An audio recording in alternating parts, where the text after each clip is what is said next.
우리는 지금 어려운 때를 살고 있지만 10년 전에도 우리는 IMF란 어려운 때를 보냈었습니다. 참으로 어려운 때였습니다. 가진 돈을 날리고 집을 날리고 생명을 버린 친구를 지켜보아야 했고, 그때 많은 사람들이 한 애기 중에 한 가지는 이 놈의 세상 바뀌었으면 좋겠다였습니다. 여름날 햇살이 따가울 때 선글라스를 낍니다. 초록색, 갈색, 파란색. 그 선글라스를 썼을 때 세상은 그 색에 맞추어서 보입니다. 내 눈 앞에 파란색 선글라스를 두었을 때 세상은 온통 파랗게 보입니다.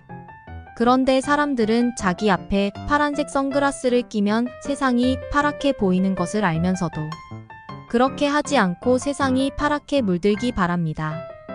세상은 다양성이 존재하기 때문에 아름다울 수 있고 가치가 있다고 봅니다. 산이 다 똑같고 집이 다 똑같으면 어떨까요? 자주 듣는 얘기로 회사가 변화를 하면 좋겠다 하면서 자신의 변화는 거부하는 것입니다. 회사가 바뀌면 자기도 바뀔 수 있다고 하는데 반대로 자신이 변하면 회사가 바뀌어 있다는 것을 모를까요? 일반적으로 사람들은 변화를 두려워합니다. 그 변화가 자기에게 유익한 변화는 갈구하게 되고 자기에게 불리한 변화는 꺼리게 되는데 변화가 어떠한 영향을 미칠지 모르기 때문에 주저하게 됩니다. 그러면서도 자기에게 유익이 되는 일에는 그 변화가 없는 것을 불평합니다. 간단한 예를 들어볼까요? 회사 일을 좀 더 효율적으로 하기 위해 조직을 변화하고 업무를 변화하는 것에는 불평을 하게 되고 승진을 하거나 월급을 올리는 변화는 없다고 불평합니다. 산호라면 무수히 크고 작은 파도를 만납니다. 이럴 때 우리는 분노와 슬픔, 좌절, 아픔, 배신감으로 주체할 수 없도록 치를 떨게도 합니다. 그럴 수 있나? 끓어오르는 분노와 미움, 그리고 배신감으로 치를 떨게 됩니다. 혈압이 오르고 얼굴은 붉어지고 손발이 부르르 떨리기도 합니다. 이럴 때 그럴 수 있지 이 한마디. 즉 한 글자만 바꿔 생각하면 격정의 파도는 잠잠해지고 마음은 인내 안정과 평안을 찾을 것입니다. 그럴 수 있나 와 그럴 수 있지. 의 차이는 하늘과 땅 차이만큼이나 표현하기에 따라 180도 다른 인격으로 바뀌게 됩니다. 한번 바꿔보시지요. 그럴 수 있지는 세상을 따뜻하게 합니다. 미국에 있던 어느 교회에서 있던 아기입니다. 1년 내내 비가 오지 않는 지역이었다고 합니다. 거기 목사님이 예배를 할 때마다 시작 기도가 오늘은 이렇게 좋은 날씨를 허락하셔서 감사합니다. 라고 하면서 예배를 하곤 했답니다. 그러던 어느 날 비가 며칠째 내리는 때가 있었답니다. 물론 주일까지 비가 내리고 있었고 모든 신도들이 참 궁금해졌습니다. 예배를 할 때 시작 기도가 생각나서입니다. 오늘처럼 비가 오는 날은 그럼 감사하지 못하고 원망을 할까? 불평을 할까? 라고. 예배가 시작되고 목사님이 기도를 시작했을 때 모두가 너무 감사함에 목이 메었습니다. 그 목사님 기도 시작은 하나님, 매일 오늘과 같지 않은 날씨를 허락하셔서 감사합니다. 누군가 세상은 날이 갈수록 나빠지기만 해. 신문과 뉴스를 봐도 온통 나쁜 소식뿐이잖아. 선한 일과 긍정적인 것들은 완전히 의미를 잃고 말았어. 라고 했습니다. 정의를 구하고 실천하려고 해도 아무도 진지하게 믿어주지 않아. 모든 사람이 먼저 나서길 꺼리며 나보다 약한 자를 밟고 일어서려는 생각밖에 없지. 다른 사람도 맞장구를 쳤습니다. 자기 것을 놓치지 않으려는 생각도 점점 강해져 가더군. 다들 자기 이익만 쫓고 그것을 단번에 얻기 위해서 폭력도 서슴지 않아. 내가 보기엔 이 사회에는 오직 암흑뿐이야. 세 번째 사람이 단언했습니다. 그때 불평불만을 듣다 못한 스승이 끼어들었습니다. 아니 대체 자네들 무슨 소리를 하고 있는 건가? 자기 합리화를 늘어놓으면서 어설픈 염세주의에 빠져 으스대는 꼴이라니. 암울한 일들이 늘어간다면서 한탄만 하고 있으니 어둠만 보일 수밖에. 그럴 시간이 있으면 차라리 촛불을 한 개 켜보게나. 빛은 어둠 속을 뚫고 들어가지만 어둠은 빛을 뚫고 들어오지 못하니까. 아무리 짙은 어둠이라도 희미하고 연약한 불씨 하나를 꺼트릴 수 없는 법이야. 아주 미미한 빛이 칠흑 같은 어둠을 조금씩이나마 밀어내는 것을 보게. 우리의 삶도 마찬가지지. 아주 작고 약한 힘이라 할지라도 그것이 선한 것이라면 크고 강력한 악보다 훨씬 힘이 세다네. 그저 작은 선행을 실천하는 것이 악의 힘을 논하면서 탄식하는 것보다 중요한 이유는 바로 그 때문인 걸세. 매력적인 사람이 되려면 아래 글을 실천하세요. 당신은 알지 못하지만 다른 사람은 압니다. 항상 명랑하고, 유머를 잃지 말고, 남의 말을 잘 듣고, 사람을 가려 사귀지 말고, 약속을 생명처럼 지키고, 남에게 늘 감사하는 마음을 전하며, 필요할 때 망설이지 말고 필요한 행동을 취하고, 꿈을 향해 노력하고 최선을 다하는 사람이 되며, 외모를 단정히 하고, 말을 골라 할 줄 알며, 남에게 인색하게 굴지 말아야 합니다. 칭찬은 귀로 먹는 보약입니다. 비판도 칭찬처럼 하고, 칭찬과 아부를 구분하며, 좋은 칭찬은 때를 소중히 여기고, 말로만 하지 말고 온 몸으로 칭찬하며, 한 번 비판하면 9번 칭찬하고, 결과보다 노력하는 자세를 칭찬하고, 사소한 일부터 칭찬하며, 공개적으로 칭찬하세요. 바른 대화를 하는 예절은 상대편의 이야기에 열심히 귀를 기울이고, 거북해 한다든지 아는 채 하는 표정을 보이지 않습니다. 상대방의 말을 막지 않고 비록 어리석은 소리라 할지라도 상대가 하고 싶은 말을 하게 하세요.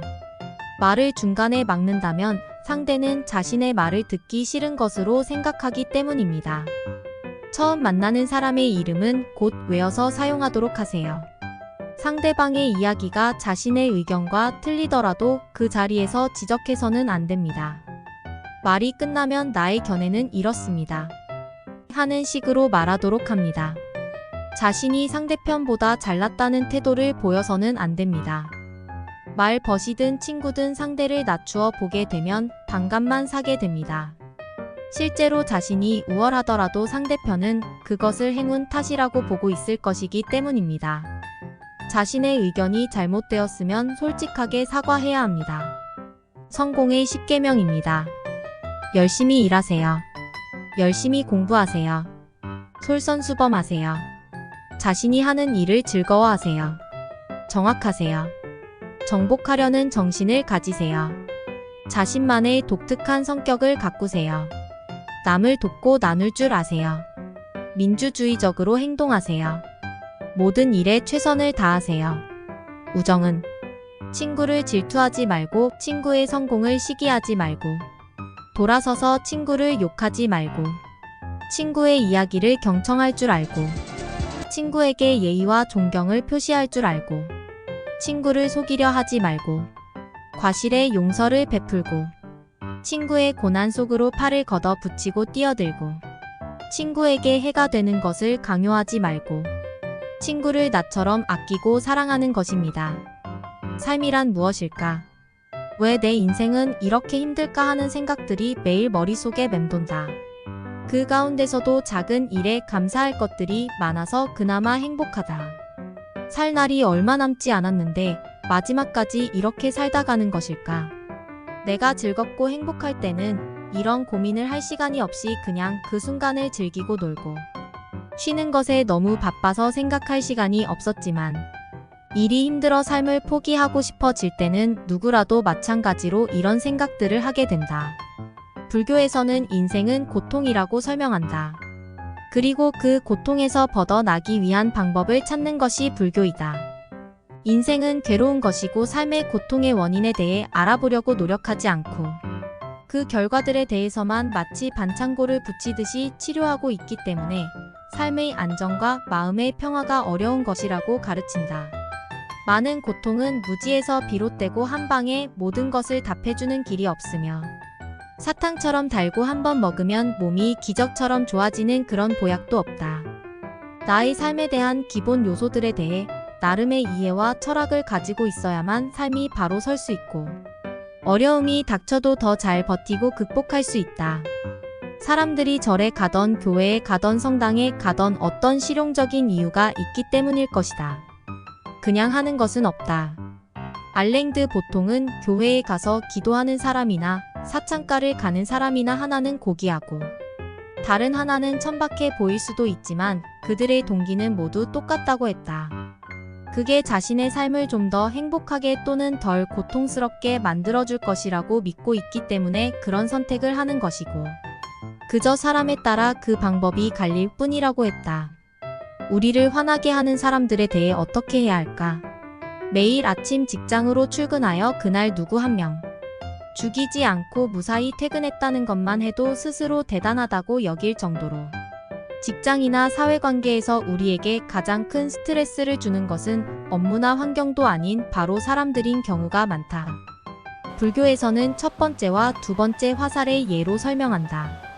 우리에게 상황이 벌어지는 것은 피할 수 없는 첫 번째 화살을 맞는 것이지만, 그것에 대해 어떻게 대응하는 것은 우리가 피할 수 있는 두 번째 화살이라는 설명이다.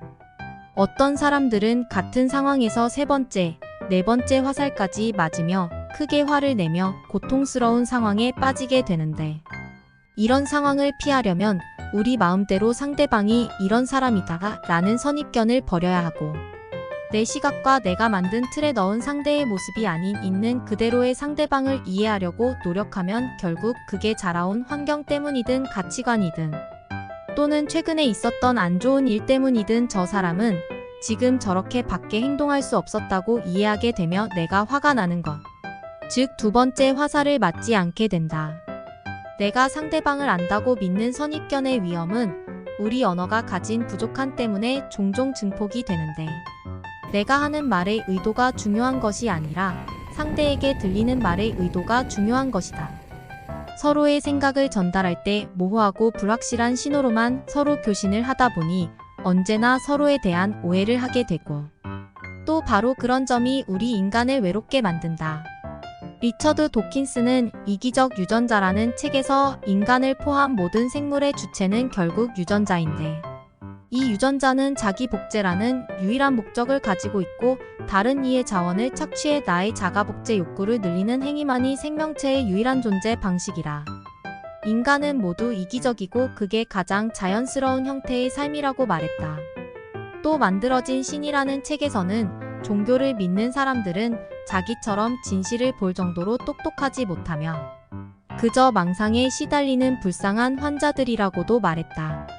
그러나 불교의 인드라망의 설명은 우주의 모든 것은 서로 연결되어 있기 때문에 나 혼자만 평화롭고 행복할 수는 절대 없고, 한마음으로 모두가 함께 두루두루 어울려 공존해야만 모두가 평화롭고 행복할 수 있다고 한다. DNA라는 것은 인간이라는 책 속 문장들을 이루는 알파벳 같은 것인데, 인간이란 아주 두꺼운 책이고 책의 글자가 그 인간이 될 수 없으며, 유전자는 도킨스의 주장대로 이기적이지도 또 그렇다고 이타적이지도 않으며 오직 우리가 그렇게 만드는 것이다. 이 세상에는 사람들이 생각하는 것처럼 엄청나게 신비하고 환상적인 깨달음 같은 것은 없으며, 일상을 살아가며 나와 내 주변을 이루는 존재들에 대해 조금 더 깊이 느끼고 이해하며 매일 조금씩 나와 주변 모두가 같이 행복해질 수 있는 방향으로 나아지는 것이 진정한 방법이며, 또 그래서 삶에서 어려운 일이 있을 때마다 우선은 내 눈앞에 있는 일상들, 그러니까 너무 멀리 있거나 너무 높은 곳에 있어 지금 나로서는 어떻게 할 수 없는 것들 말고 내가 당장 바꿀 수 있는 나와 내 삶의 작은 부분들에 대해 더 정성껏 관심을 기울이고 필요한 변화를 일으키는 게 삶의 지혜다. 어떤 방법이든 자신의 삶에 행복과 기쁨을 가져다 줄 방법들에 대해서는 늘 끊임없이 찾고 공부해야 한다. 안 그러면 아무도 나를 위해 그렇게 해주지 않을 것이기 때문이다. 바른 지식을 찾아 아는 것은 올바른 방향으로 행동하는 첫걸음이기 때문이고, 또 각각의 사람은 모두 다르기 때문에 더 나은 삶을 위한 해결책과 방법 또한 모두가 다 각각 다르기 때문이다. 그리고 무엇보다 절대 한번 지나간 과거에 대해서는 어리석게 그걸 붙잡고 입을 킥하며 두 번, 세 번 고통받는 실수를 범하지 말아야 한다. 실수가 있었으면 진실되게 반성하고 거기서 교훈을 배웠으면 이제 잊어야 하며, 또 그때는 내가 어리고 부족했기 때문에 나는 그럴 수밖에 없었다는 사실을 이해하고 받아들여야 한다. 과거에 대한 생각도 미래에 대한 기대도 있고, 오직 지금 현재 오늘 나의 삶에 대해서만 온전히 집중하고 최선을 다할 수 있어야 한다.